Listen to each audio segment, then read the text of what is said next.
Night settled over Papiri in a way it never had before. Thick, unmoving, almost suffocating. From the outside, the town looked like nothing but a pinprick of dim light swallowed by endless rural plains. But inside the Papiri residential school, chaos had erupted so violently and so suddenly that even the darkness outside felt shaken by it. The first emergency call came at 1:42 a.m. A breathless voice, whispering, crying. Then the line went dead. Deputy Marshal Elena Ward, stationed 2 districts away, was the first to respond. She was halfway through paperwork when the dispatch pinged on her radio. The words were clipped, scrambled by static but unmistakable. Possible mass abduction. Papiri School. Officers requested. Immediately. By the time she reached the rural highway leading to Papiri, the night air was vibrating with tension. She could see dust in the distance, not from wind, but from vehicles fleeing down parallel dirt tracks. Headlights flashed, then vanished, weaving like ghosts between patches of barren farmland. Something was very, very wrong. She stepped on the accelerator. When Elena arrived, the front gate of the school hung open, twisted off its hinges. The security booth lights were shattered, and the guardhouse door bore a fresh boot print. The place looked like a war zone, but too precise, too methodical to be random. Inside, teachers and staff stumbled toward her, faces pale, some crying, others too shocked to speak. The courtyard was scattered with personal items, a broken backpack strap, a slipper, a cracked tablet, objects left behind mid-motion, as if time had been sliced open, and the children simply lifted out of it. How many? Elena asked the trembling headmaster, Mr. Damson. He swallowed hard. 315. They're gone. Elena felt her pulse spike. Gone as in missing? Escaped? Hiding? He shook his head. Taken. The word hung in the air like a falling blade. But something about the scene didn't add up. There were signs of forced entry, but not the usual chaos of a large, rushed kidnapping. Instead, it looked disturbingly coordinated.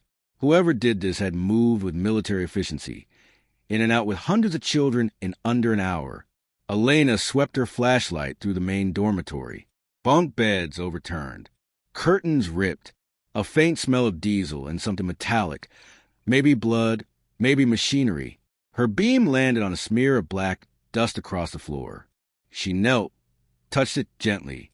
Not soot, something else. Outside, investigators were spreading out, mapping tire marks, measuring footprints, collecting shell casings that shouldn't have been there. But the strangest thing? No gunfire had been reported. Not one. Yet armed guards had been present. What about the CCTV? Elena asked. A teacher gestured toward the admin building. They're blank. Every file, every minute, every angle. Deleted, not overwritten. Deleted manually. The sense of dread deepened. As Elena continued moving through the dorms, she noticed something else, something the others had missed. A faint trail of scratches on the floorboards, leading toward a wall that supposedly had nothing behind it. She followed it, pushing aside a bookcase that was heavier than it looked. Behind it stood a locked maintenance door covered in dust, untouched for years, or so it appeared. Anyone know what this room is? Elena called out. A janitor shook his head. Blueprint says storage, but I've never seen anyone use it. Elena knelt, brushing away dust. The doorknob showed faint smudges. Fresh, recently touched. Not old at all. Her heartbeat quickened. She pulled a set of universal picks from her jacket and worked the lock. It clicked open too easily, almost like someone wanted accessible. Inside, the room was pitch black. She stepped in carefully, her flashlight sweeping over coils of rope, an overturned stool, and something that made her pause. A set of plastic wrist tags, the kind schools use for head counts during field trips, scattered across the floor, all cut cleanly at the same angle. Elena's stomach dropped. Someone had prepared the children for transport. Here, in this hidden room. She lifted one of the tags, turning it over slowly. A number was written on each in black marker, but they weren't student IDs. They were row numbers, assignment numbers, sorting numbers. This wasn't a spontaneous attack. This was logistics. She backed out of the room, mind racing. Who had access? Who would know how to bypass every camera, every guard, every lock? Who would know the exact number of students, and exactly where each dormitory was located? The answer chilled her. Someone inside the school had helped orchestrate it. Elena hurried toward the admin office, where staff had gathered. Her eyes scanned the room. Teachers, night guards, kitchen staff, all terrified, all shocked, except one. A man standing against a far wall, arms crossed, not panicked, just watching, calculating. His uniform badge read security supervisor, Cade Ryman. Elena stepped toward him slowly. "Where were you when this happened, Mr. Ryman?" He smiled faintly. "I was exactly where I was supposed to be." Before she could press further, another officer burst in, breathless. "Deputy Ward, you need to see this. We found something behind the generator shed." Elena turned. The officer's face said it all. Whatever waited behind, that shed wasn't small, and it wasn't easy to explain. She followed him into the darkness, heart pounding. They reached the shed. He pointed his flashlight at a large rectangular shape covered by a tarp. Elena grabbed the edge and pulled it off. What lay beneath made her step back in shock, her throat tightening. Because the object wasn't a vehicle or a weapon. It was something far worse, something that revealed the kidnappers had planned every second to perfection, and it changed everything the investigation thought it understood. The tarp lay crumpled at Elena's feet, dust rising around her boots as her eyes adjusted to the shape before her. It was a cargo container, matte black, reinforced with steel ribs and welded seams. Not the kind used by farmers or contractors. This one had military-grade hinges, a cooled interior lining, and a digital locking mechanism that still blinked faintly with residual power. It didn't belong anywhere near a school. Elena forced down the knot in her throat and stepped closer. "Was it locked when you found it?" The officer beside her nodded. Sealed from the outside. No markings. No serial. No manufacturer plate. Which meant one thing. It had been deliberately scrubbed. She drew a deep breath and signaled for the bolt cutter. It took 3 officers to pry open the reinforced latch. When the heavy door finally groaned open, a cold wave of air spilled out, carried with the sterile smell of chemicals and something else. Fear, maybe, or the memory of it. Inside, rows of plastic benches were bolted to the walls, each with restraints attached. The floor was lined with anti-slip rubber. Packs of sealed bottled water and protein bars lay scattered from the sudden opening. A transport module, modified to move people quickly, quietly, efficiently. Elena froze. On one of the benches was a small, folded piece of paper weighed down by a metal clip. She reached for it with gloved fingers. The handwriting was sharp, precise, almost surgical. Container 7. Capacity 40. Next pickup 210. Her stomach twisted. This wasn't improvisation. It was part of a convoy, meaning there were at least 6 other containers, possibly more, and they were already gone. She stepped out of the container, breathing hard. An entire operation had unfolded under the cover of night, using professional transport modules, timed routes, wipe surveillance, and inside cooperation. This wasn't a simple criminal act.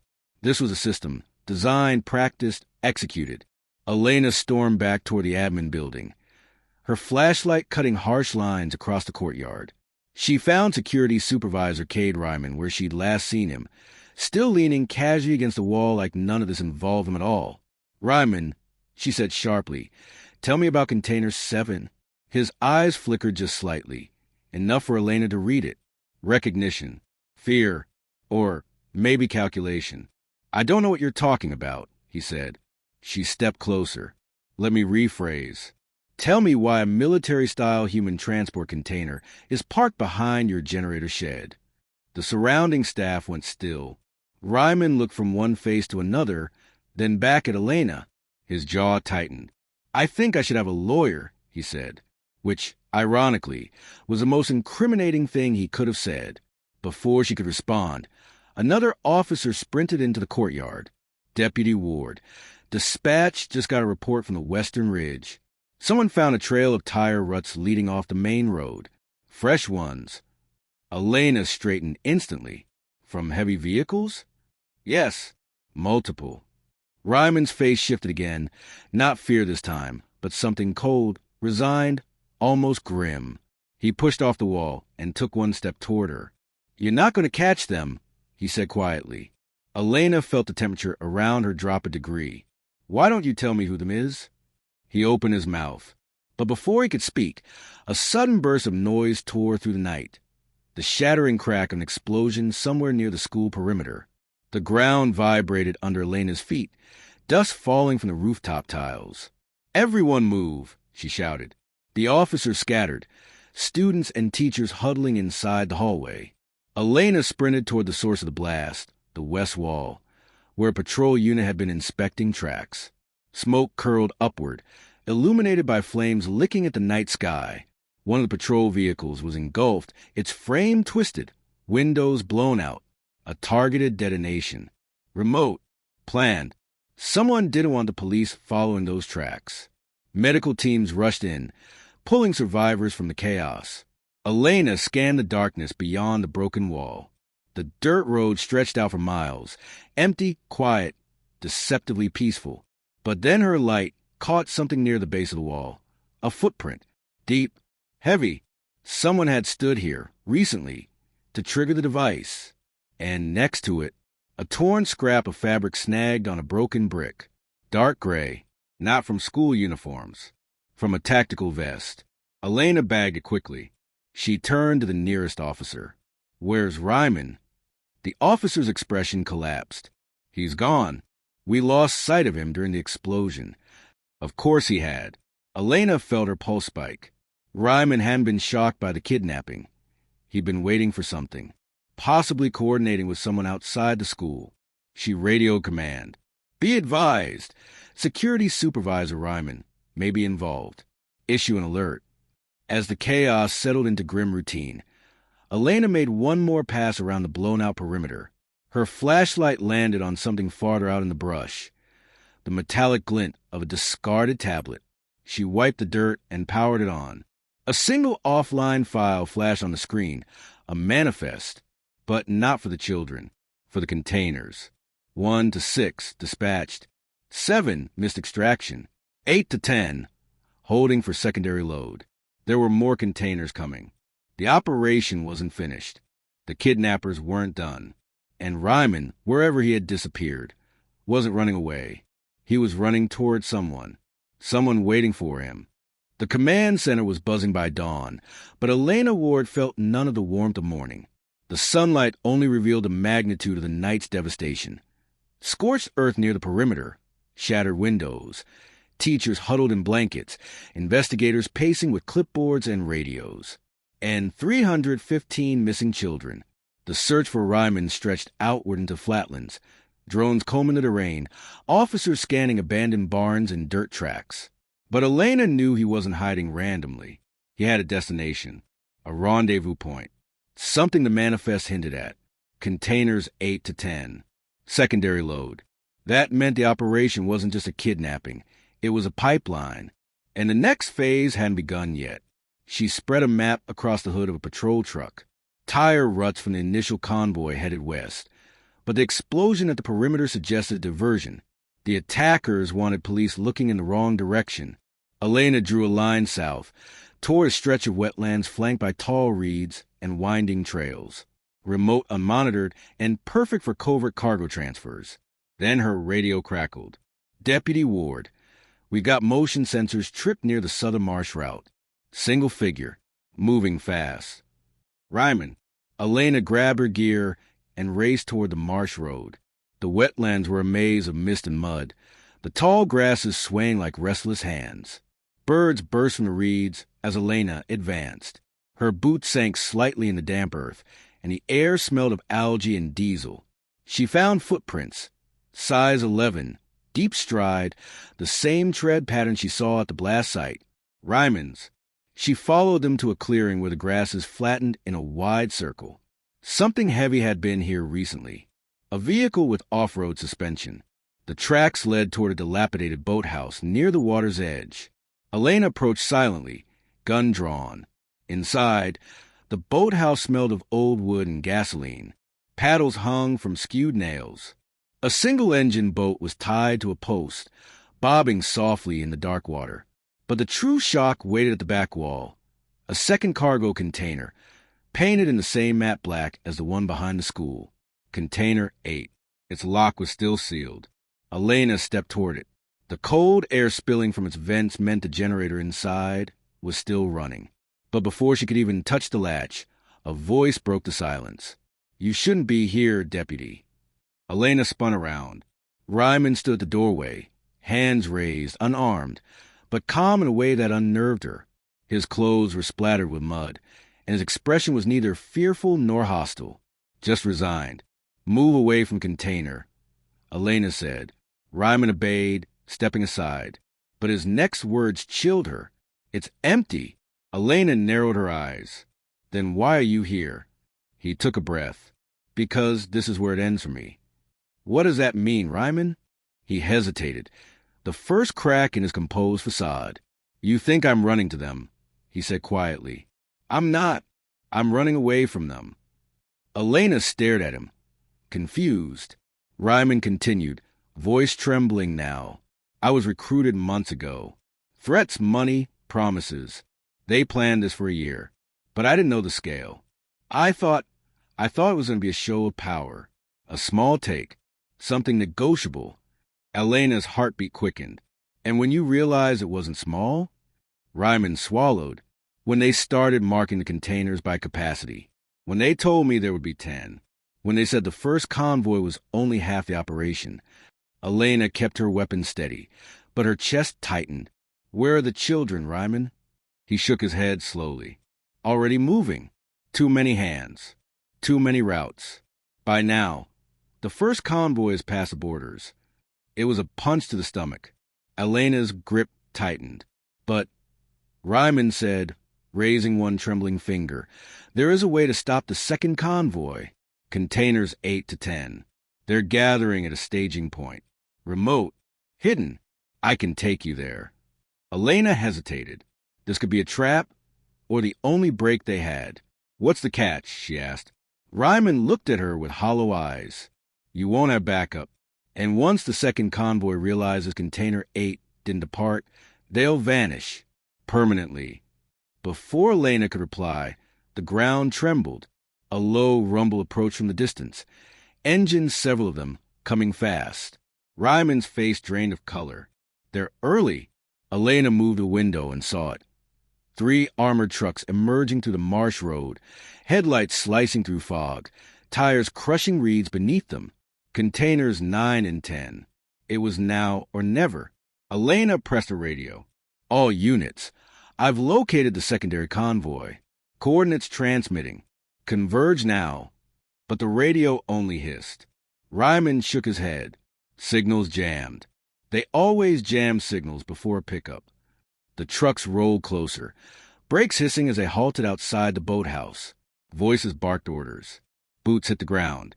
Elena retreated behind the container just as the boathouse door slid open and masked operatives flooded in. "Container 8 ready for load," one of them said. Another stepped forward. "Where's Ryman?" Elena held her breath. A silence stretched. Then Ryman stepped out from behind the shadows. "I'm here," he said. Elena felt her heart pierce. "He's turning me in. He's choosing his side." But then Ryman did something unexpected. Something that flipped the entire moment on its head. He pointed directly at Elena's hiding place, then fired a single shot, not at her, but at the hanging fuel canister above the operatives. The canister exploded, sending a wave of flame and smoke outward, throwing operatives off their feet. "Run!" Ryman shouted. Elena bolted through the side exit, sprinting toward the reeds.